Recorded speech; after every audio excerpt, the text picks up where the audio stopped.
By 2025, America could be on the brink of revolution. It sounds extreme, but history shows us how quickly things can unravel.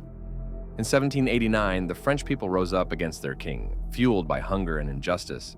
The streets ran red, and the old order collapsed almost overnight. Then there was Russia in 1917. Workers and soldiers turned against the Tsar, and the Bolsheviks seized power in a matter of months. And let's not forget Cuba in 1959, where a small band of rebels toppled a dictator and reshaped an entire nation. Each time the signs were there, but few saw the storm coming until it was too late. So now we have to ask ourselves, could it happen here?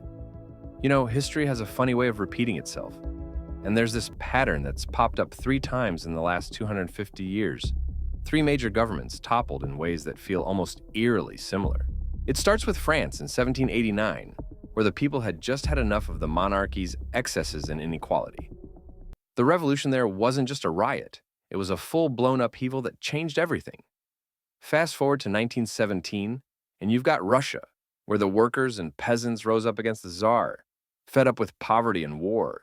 The Bolsheviks took over, and just like that, another government fell. Then in 1959, Cuba saw its own revolution, with Fidel Castro and his rebels overthrowing Batista after years of corruption and oppression. 3 different countries, 3 different centuries, but the same basic story. People pushed to the brink, rising up and changing the course of history. Makes you wonder if we're due for another one, doesn't it? History has a way of repeating itself when we don't pay attention. Look at France before the revolution. Just 1% of the population owned nearly 60% of the land, while peasants starved in the streets. Fast forward to Russia in 1917, and you see the same pattern. A tiny elite controlled most of the wealth, while workers lived in squalor. Even Cuba in the 1950s had a massive gap where a handful of families owned everything, and the rest struggled just to get by. Now, let's talk about the US in 2025. The top 1% holds more wealth than the entire middle class combined. The richest 0.1% have as much as the bottom 90%. That's not just inequality, that's a powder keg. When people see no way out, when they feel like the system is rigged against them, history shows us what happens next. Revolutions don't come out of nowhere. They come from decades of neglect, of people being pushed to the brink. And right now, the numbers are sounding an alarm. The question is, are we listening? When you look at the revolutions in France, Russia, and Cuba, there's a pattern. Government corruption and incompetence pushing people to the breaking point. Take France in the late 1700s. The monarchy was drowning in debt, but instead of fixing things, King Louis XVI and Marie Antoinette lived in ridiculous luxury while the people starved. Taxes were sky high, but the nobles, they barely paid a cent. And when the people finally had enough, the government couldn't even manage a decent response. Just more repression until the whole system collapsed. Then there's Russia in 1917. The Tsar and his officials were so out of touch that while soldiers were dying in World War I without proper supplies, the royal family was throwing lavish parties. The government was a mess. Corrupt officials pocketing money meant for food and weapons, leaving the people to freeze and starve.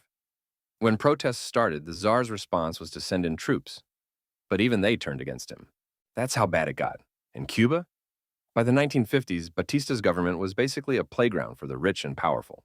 American corporations and Cuban elites controlled everything, while most people lived in poverty. The government was so corrupt that even basic services were sold off to the highest bidder. When Fidel Castro and his rebels started gaining support, it wasn't just about ideology, it was about people being sick of a system that only worked for the few at the top. Now, fast forward to today in the US. We're not at revolution level yet, but you see echoes of the same problems. Politicians taking money from big corporations, while regular folks struggle with healthcare and wages.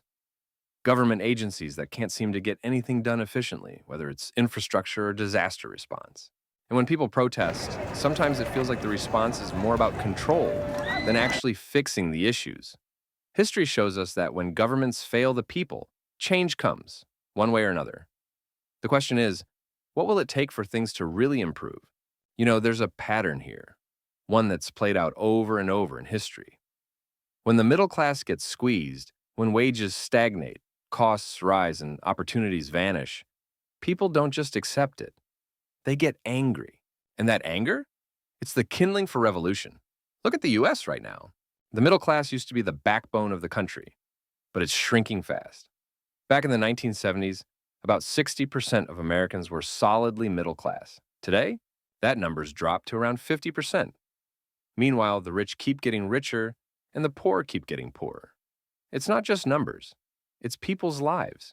Families working 2, 3 jobs just to keep the lights on, watching their kids struggle with student debt, seeing their neighborhoods hollow out while the cost of everything from healthcare to groceries skyrockets. This isn't new. History's full of examples. Before the French Revolution, the middle class, artisans, merchants, professionals, were getting crushed under taxes and inflation. They had education, they had influence, but they had no power. And when things got bad enough, they didn't just complain. They acted. Same thing happened in Russia before 1917.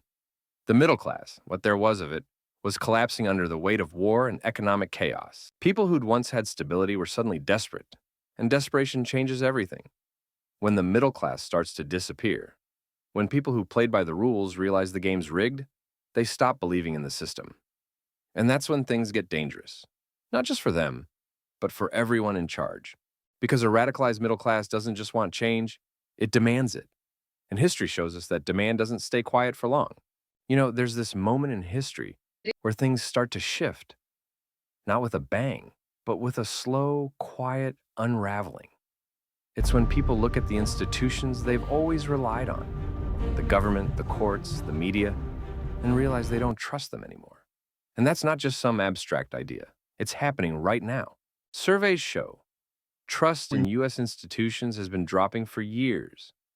Less than half of Americans say they have confidence in the federal government, the Supreme Court, or even the news. That's a big deal because when faith in these pillars crumbles, it's like the foundation of society starts to crack. And it's not the first time this has happened.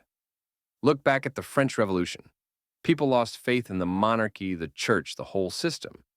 Same thing before the American Revolution.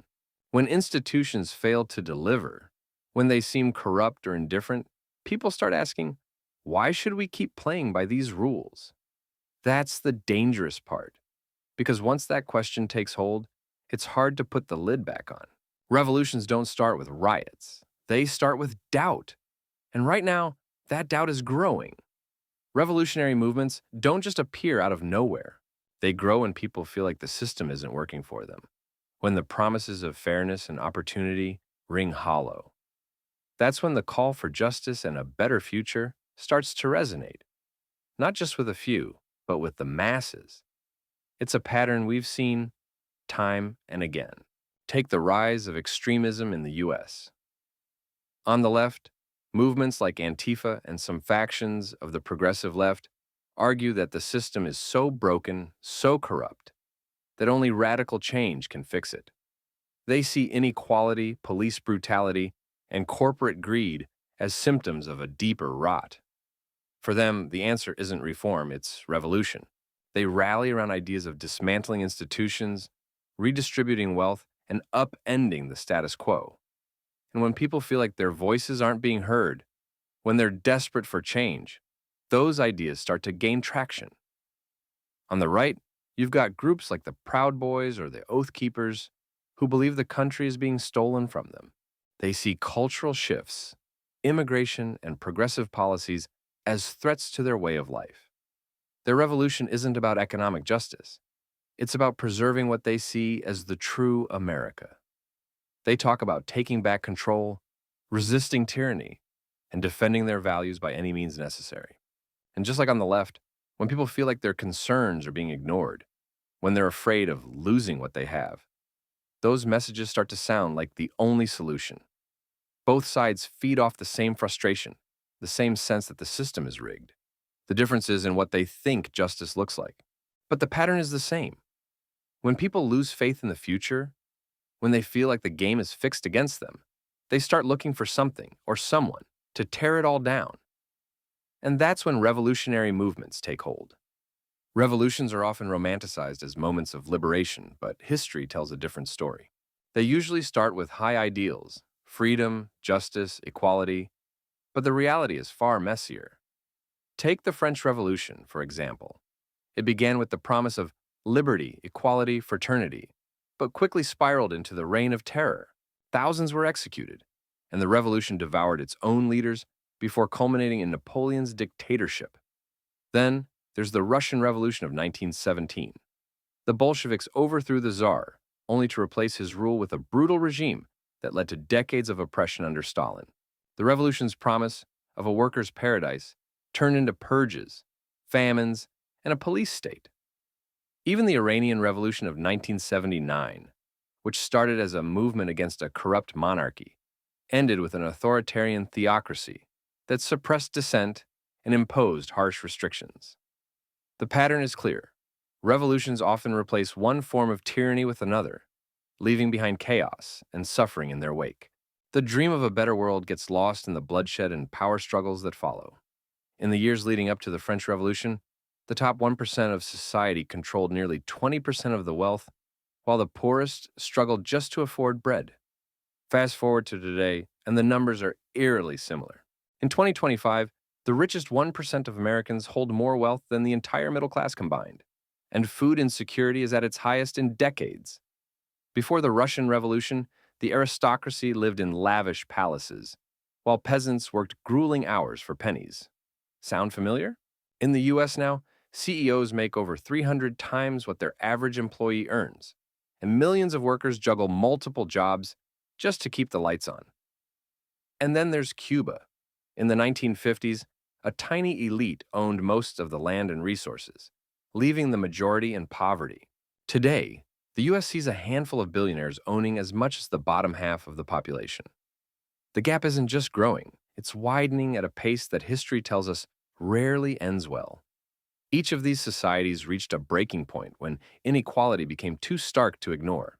The question now is whether the US will learn from the past or repeat its mistakes.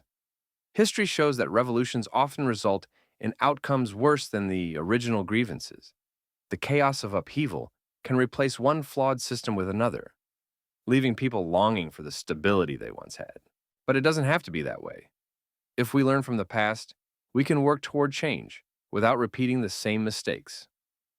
Here's a quick checklist to help prevent that downward spiral. First, focus on reform over revolution.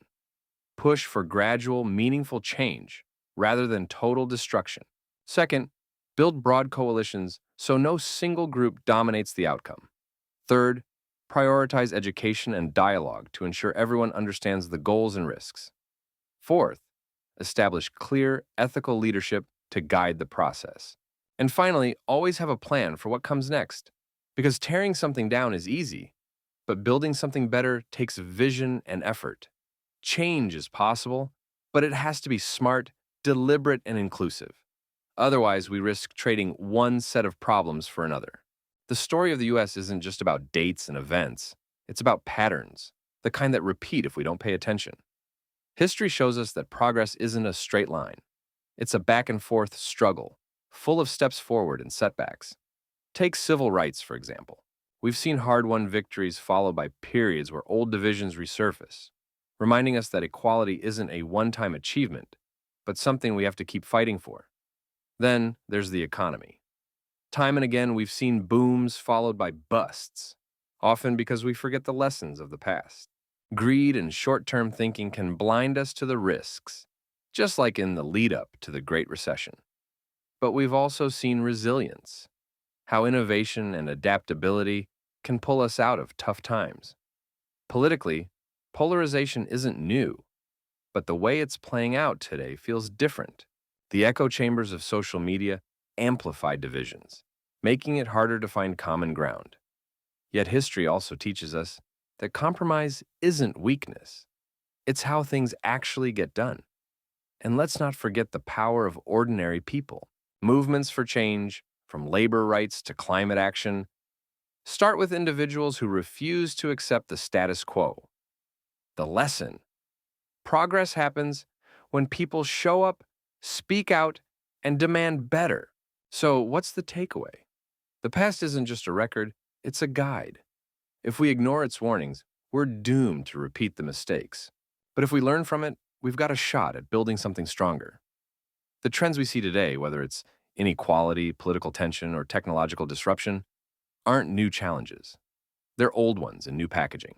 And that means we've got the tools to tackle them if we're willing to use them.